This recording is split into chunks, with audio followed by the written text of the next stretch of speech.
the last part of the tour is the tank. 310 gallons. Now we're about to unbox some really, really cool stuff. One of the most expensive fish that you can have in the hobby. So we're about to go meet the owner, Steven, and pick out some cool stuff for Graham's tank. He does finance, education, teaches people like how to use their money wisely. So I think he's really gonna like this pair. Listen, we got a guest bedroom right here. Graham Stephan show, iced coffee. This I put this here just to fill some space temporarily, and it looks so good here that I said leave it. You know, I'll show you this side first.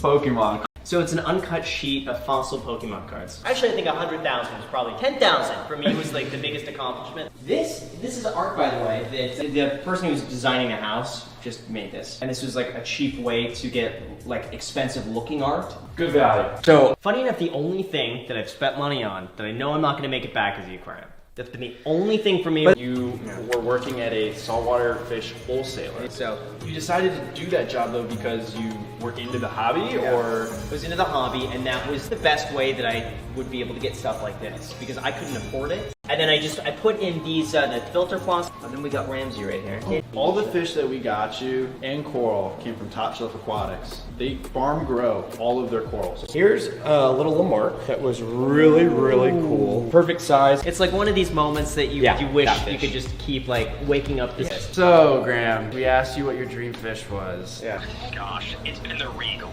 The Regal angelfish has been my favorite fish. Man, you're a tough one. This helps them slowly adjust and prevents them from going into shock, which could happen if you were to add them too quickly. This is Space Invader Chalice. It's all green with orange eyes. It's a type of mushroom that has these little orange bounces on it. So we got a copper band butterfly fish, and then there's two fish in here that I never expected to see. Oh yeah, that's right, the gem tank. Yeah, Dude, that is so cool. I'm getting Jack into it. This, you have no idea. You're like decked out right now. Jack, this is like the highest end coral you could ever get. It's like the top of the top that you've never seen. Oh my god, look at the tentacles. Yeah, look at those sweeper tentacles. Oh.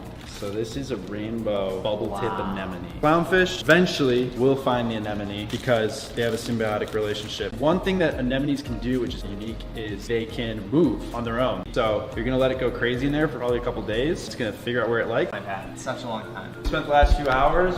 He's bossing the other fish around at this point. Maybe a fish and a few like little pieces of coral. One thing that stood out is just like how passionate you are about this. Well, the coral's gonna continue to grow in. We're about to go film an episode on the Iced Coffee Hour podcast. But until then, remember to keep those nitrates low. George?